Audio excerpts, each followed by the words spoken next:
Topmania, sesaat lagi kita belajar dan perdalam pengetahuan ilmu agama Islam kita dengan mengikuti pengajian rutin dari penyuluh agama Islam Kemenak Kabupaten Brebes. Dari studio, seluruh kerabat kerja yang bertugas mengucapkan selamat menyimak dan selamat mengikuti. Bismillahirrahmanirrahim. Assalamualaikum warahmatullahi wabarakatuh. Alhamdulillahilladzi arsala rasulahu bilhuda wa dinil haq liyudhhirahu 'alad dini kullih wa kafa billahi syahida. Asyhadu an la ilaha illallah wahdahu la syarika lah wa asyhadu anna sayyidana Muhammadan 'abduhu wa rasuluh la nabiyya ba'dah. Allahumma salli ala sayyidina Muhammad wa ala alihi wa sahbihi wa man tabi'a rushdah. Qalu subhanaka la ilma lana illa ma 'allamtana innaka antal alimul hakim. Rabbi shrah li sadri wa yassir li amri wahlul 'uqdatam min lisani yafqahu qawli, amma ba'du. Kaum muslimin, muslimat, rahimakumullah. Pertama-tama marilah kita mengucapkan rasa syukur kita kepada Allah Subhanahu wa ta'ala yang telah memberikan kenikmatan, kesehatan, sehingga dengan nikmat dari Allah kita bisa menjalankan aktivitas kita dengan lancar. Dan marilah jadikan kenikmatan dari Allah supaya menjadikan kita lebih dekat dan lebih taat melakukan ibadah kepada Allah Subhanahu wa ta'ala. Shalawat dan salam marilah kita haturkan kepada Nabi kita, Nabi Agung Muhammad sallallahu alaihi wasallam, Nabi akhir zaman, Nabi yang kita harapkan syafaatnya kelak di hari kiamat. Dan semoga kita sebagai umatnya kelak kita mendapatkan pertolongan dari Nabi Muhammad sallallahu alaihi wasallam. Kaum muslimin, muslimat, rahimakumullah. Marilah kita sejenak merenungi salah satu hadis Nabi Muhammad sallallahu alaihi wasallam. Beliau bersabda, qala an-nabiyyu sallallahu alaihi wasallam, sittatu asya'a hunna gharibatun fi sittati mawadhi'ah. Nabi Muhammad bersabda, ada 6 hal yang asing ketika berada di 6 tempat. Memang segala sesuatu kalau berada di tempat yang tepat, maka akan menjadi sesuatu yang sangat bermanfaat dan bisa jadi menjadi sesuatu yang sangat dihargai. Dari hadis ini, Nabi Muhammad menjelaskan ada 6 hal atau 6 perkara. Yang 6 perkara ini serasa menjadi sesuatu yang asing atau sesuatu yang tidak pantas ketika berada di 6 tempat. Yang pertama, al-masjidu gharibun fima baina qaumin la yusalluna fihi. Masjid akan menjadi sesuatu yang asing atau masjid akan menjadi sesuatu tempat yang tidak pantas kalau berada di antara orang-orang yang tidak melakukan sholat di dalamnya. Saya yakin ketika kita membangun masjid atau membangun musola, tujuan utamanya adalah untuk sebagai tempat melakukan sholat berjamaah. Kita tahu di desa-desa, bahkan di kota-kota, sekarang sudah banyak masjid-masjid musola. Tetapi banyak juga musola ataupun masjid yang terlihat sepi ketika datang waktu sholat, karena banyak dari orang-orang yang sekitar yang tidak melakukan sholat di dalam masjid ataupun musola. Dan ini sebagai renungan bagi kita semuanya. Masjid yang ada di sekitar kita, musola yang ada di sekitar kita, ayo kita ramaikan dengan melakukan sholat berjamaah ataupun mengadakan kegiatan-kegiatan keagamaan di masjid ataupun di musola. Jangan sampai kita membuat masjid itu seperti kita membuat keranda mayat. Saya yakin ketika ada misalkan keranda yang rusak, masyarakat dimintai bantuan, dimintai iuran untuk memperbaiki keranda yang rusak tadi. Dan ketika sudah diperbaiki dan sudah bagus lagi, saya yakin orang-orang yang tadi iuran atau orang-orang yang tadi telah membantu dengan uang tidak mau cepat-cepat menggunakan keranda tersebut. Jangan sampai masjid itu seperti keranda. Semuanya bergotong royong, iuran untuk memperbaiki keranda, tetapi setelah jadi, mereka tidak mau menggunakan keranda tersebut atau menempati terlebih dahulu keranda tersebut. Jangan sampai kita membuat masjid rame-rame, bergotong royong, iuran. Dengan berbagai cara kita membuat masjid musola. Tapi setelah jadi masjid itu atau musola itu, kita enggan melakukan sholat berjamaah di dalamnya, atau kita enggan meramaikan masjid atau musola yang ada di sekitar kita. Masjid atau musola adalah rumah Allah,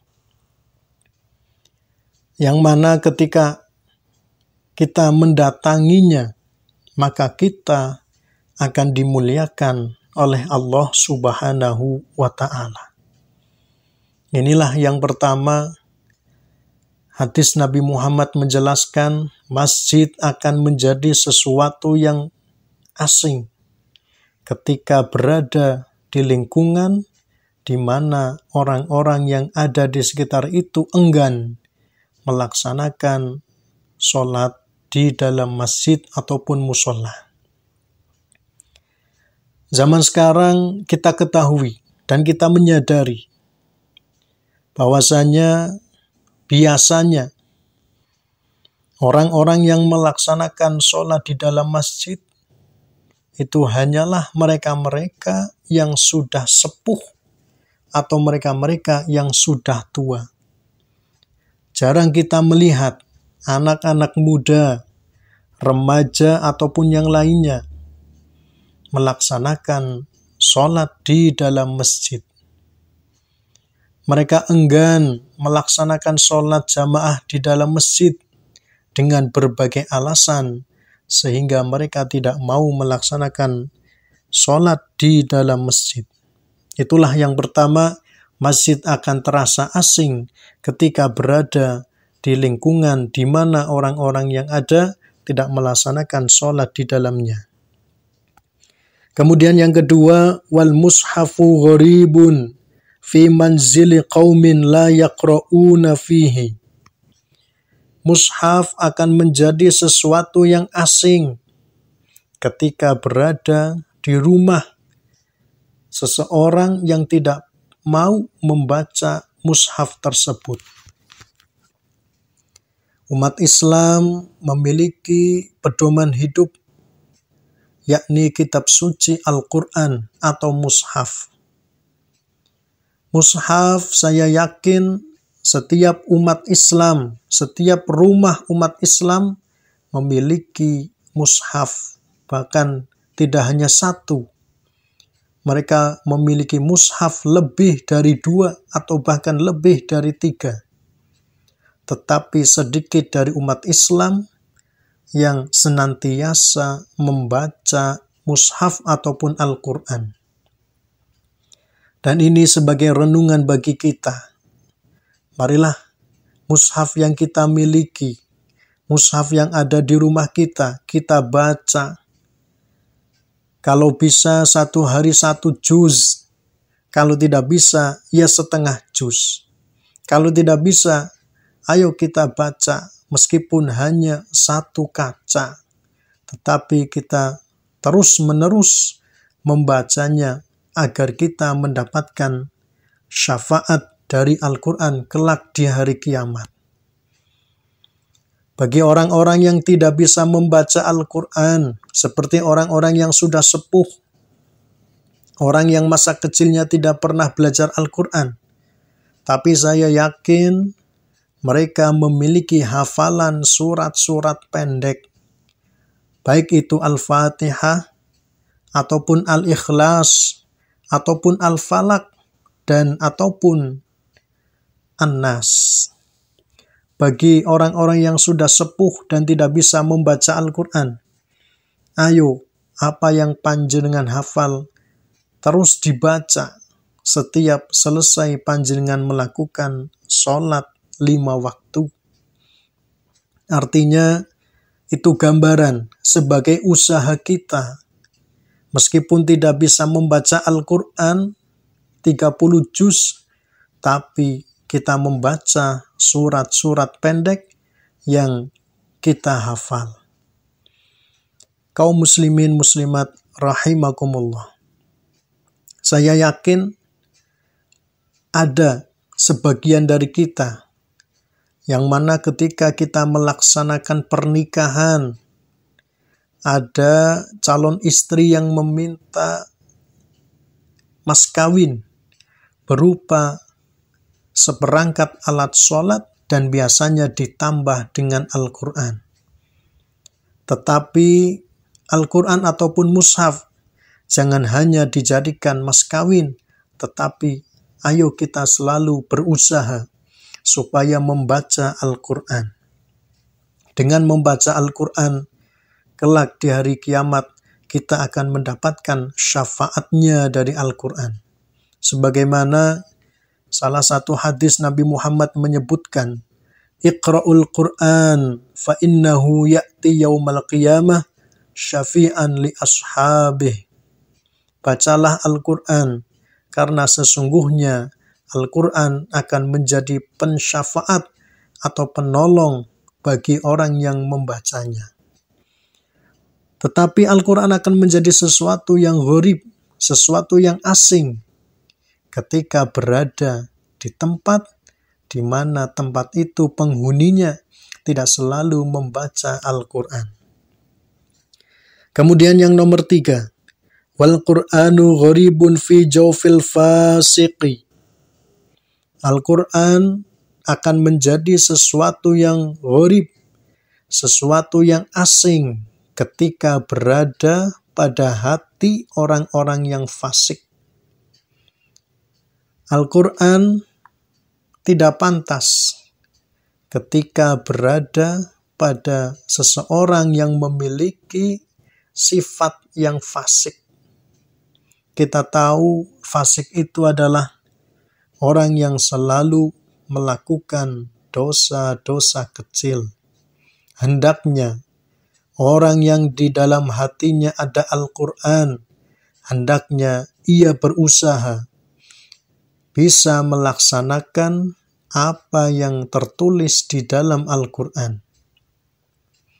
Setelah dia mempelajari, memahami, setelah itu hendaknya dia harus mengamalkan apa yang ada di dalam Al-Quran.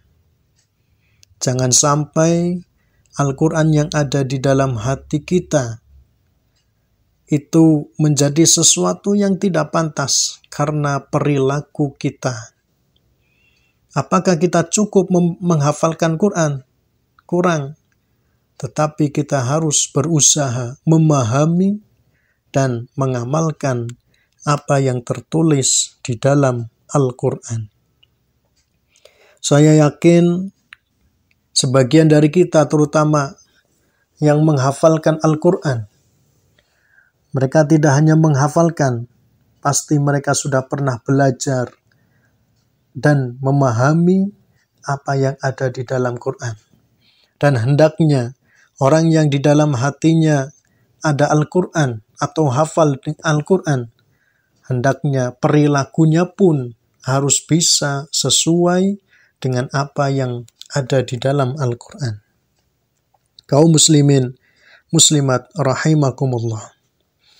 Selanjutnya, wal mar'atul muslimatus salihatu gharibatun fi yadi rajulin zalimin sayyi'il khuluqi. Yang nomor 4, yakni perempuan yang muslimah, yang salihah, akan menjadi sesuatu yang asing ketika berada di tangan laki-laki yang zalim, laki-laki yang buruk akhlaknya. Ketika ada suami istri menjalani rumah tangga, nanti setiap suami ataupun setiap istri akan mengetahui sifat asli dari suaminya ataupun dari istrinya. Oleh karena itu, misalkan ada perempuan muslimah yang solih, kemudian memiliki suami yang zalim, suami yang tidak baik, maka perempuan yang solih atau istri yang solih tersebut hendaknya tetap harus taat kepada suaminya selama perintahnya tidak melanggar dari ajaran-ajaran Islam. Tapi dari satu sisi, hendaknya suami yang zalim itu harus mensyukuri atas apa yang telah diberikan oleh Allah Subhanahu wa Ta'ala, yakni istri yang solehah. Oleh karena itu, sangat tidak pantaslah ketika ada istri solehah, dia memiliki suami yang zalim, suami yang tidak baik akhlaknya, suami yang tidak memiliki akhlak yang mulia, dan suami yang tidak menghargai istrinya. Oleh karena itu, kita berusaha semaksimal mungkin. Semoga kita memiliki istri yang solehah dan para perempuan memiliki suami yang soleh. Memang suami ataupun istri yang kita dapatkan itu sesuai dengan apa yang pernah kita lakukan atau sesuai dengan apa yang telah ditentukan oleh Allah Subhanahu wa Ta'ala. Ketika kita orang yang baik menjadi orang yang baik, pasti kita pun memiliki pasangan yang baik. Sebaliknya, ketika kita orang yang tidak baik maka kita pun akan memiliki pasangan yang tidak baik. Tetapi terkadang, sama apa yang disampaikan oleh Nabi Muhammad, ada istri solihah yang memiliki suami yang zalim atau tidak baik. Oleh karena ini sebagai ujian bagi istri yang solihah, apakah dia akan sabar menghadapi suaminya itu ataukah tidak. Semakin ia menyabari atas perbuatan suaminya, maka semakin besar pula pahala yang ia dapatkan. Kemudian kaum muslimin muslimat rahimakumullah. Warrajulul muslimus salihu gharibun fi yadim ra'atin radiyatin sayyi'atil khuluqi. Yang nomor 5, suami yang soleh atau laki-laki muslim yang soleh itu pun akan terasa asing ketika berada di tangan perempuan yang memiliki akhlak yang tidak baik. Sama dengan yang sebelumnya tadi disebutkan, hendaknya atau pantasnya orang yang soleh mendapatkan pasangan yang solihah. Begitu juga perempuan yang solihah pantasnya mendapatkan laki-laki yang soleh. Tetapi semua itu tidak bisa kita menentukan dengan sendirinya, karena masalah jodoh atau pasangan itu sudah ditentukan dan ditakdirkan oleh Allah Subhanahu wa Ta'ala. Misalkan ada laki-laki memiliki istri yang tidak baik atau memiliki istri yang akhlaknya tidak baik, maka laki-laki ini pun harus memiliki kesabaran dan harus bisa berusaha merubah akhlaknya yang tidak baik supaya menjadi baik. Yang asalnya tidak pernah menghargai suami, si suami harus bisa berusaha supaya istri bisa menjadi orang yang lebih menghargai kepada suaminya. Tetapi ini disebutkan oleh Nabi Muhammad, laki-laki yang soleh itu sebenarnya tidak pantas ketika dimiliki oleh perempuan yang tidak solehah atau perempuan yang buruk akhlaknya. Tetapi memang dari dulu itu pun ada pasangan suami istri, laki-lakinya soleh, tapi yang perempuannya malah durhaka kepada Allah Subhanahu wa Ta'ala. Seperti istri dari Nabi Nuh alaihi salam. Itu kalau kita lihat, Nabi Nuh orang yang soleh, tapi memiliki istri yang durhaka kepada Nabi Nuhnya dan durhaka kepada Allah Subhanahu wa Ta'ala. Dan juga ada istrinya solehah, tapi laki-lakinya atau suaminya durhaka kepada Allah Subhanahu wa Ta'ala ataupun tidak menghargai kepada istrinya. Seperti Siti Asyah dengan Raja Fir'aun. Siti Asyah perempuan yang solehah tapi memiliki suami yang sangat durhaka kepada Allah, yaitu Raja Fir'aun. Oleh karena itu, kalau misalkan ada pasangan yang seperti itu zaman sekarang, itu kita tidak usah heran, karena zaman dulu pun sudah ada yang seperti itu. Nah ini yang nomor 5, Nabi Muhammad menjelaskan, jika suami soleh atau laki-laki soleh berada pada perempuan yang durhaka atau tidak baik akhlaknya, sungguh sebenarnya itu tidak pantas. Akan tetapi kita kembali, semua itu adalah takdir dari Allah Subhanahu wa Ta'ala. Suami harus berusaha bisa merubah sifat buruk istri, begitu juga istri. Jika memiliki suami yang buruk akhlaknya, harus bisa merubah akhlak buruk si suami. Kaum muslimin muslimat rahimakumullah. Kemudian yang terakhir, yang keenam.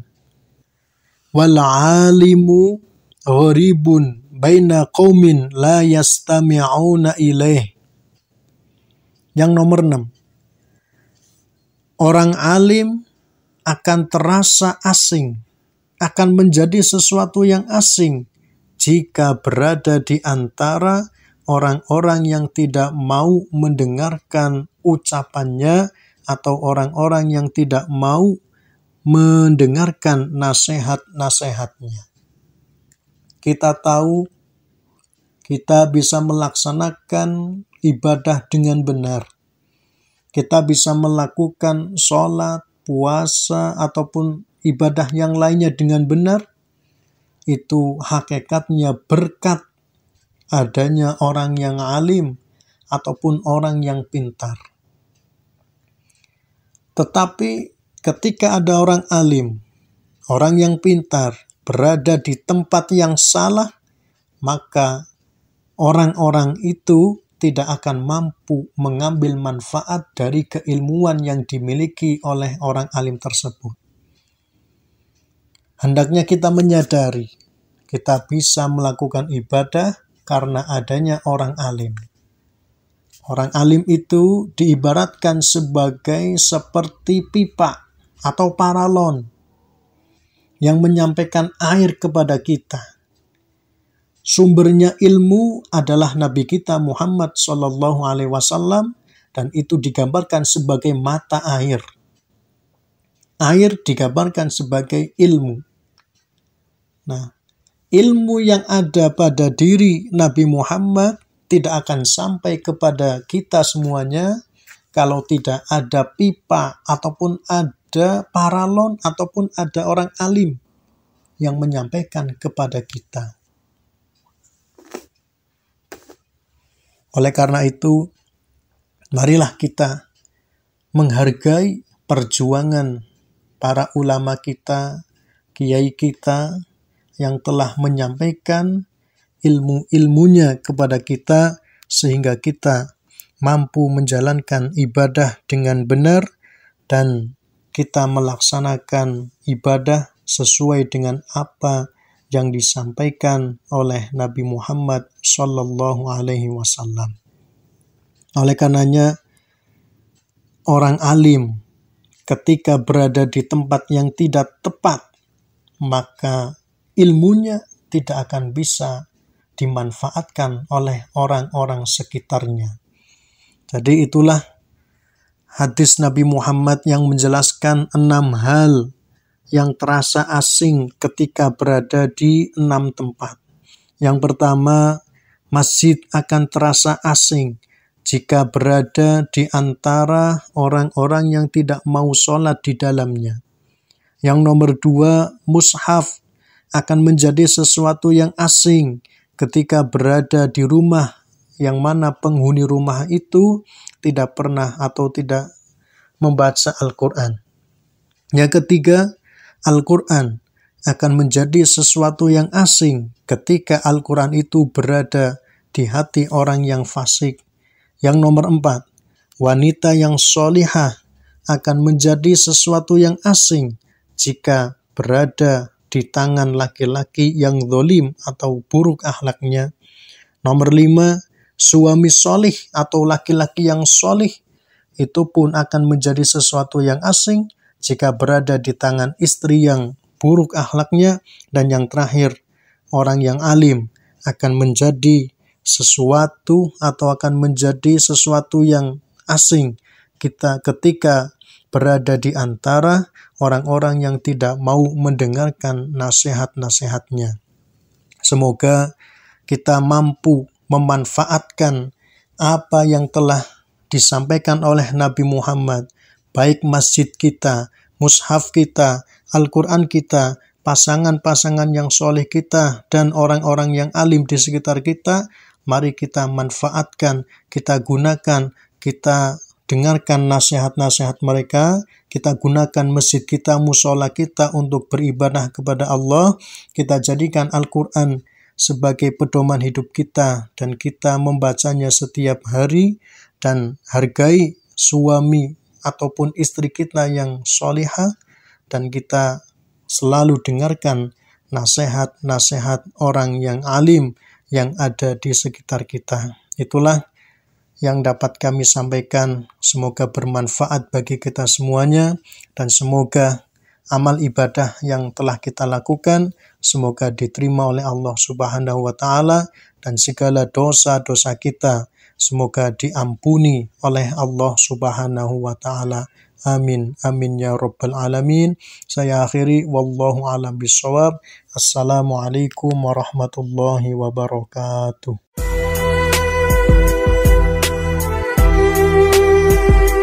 Demikian tadi Top Mania ceramah agama Islam. Semoga segala ilmu yang didapat hari ini dapat bermanfaat untuk kehidupan kita sehari-hari. Amin, amin ya rabbal alamin.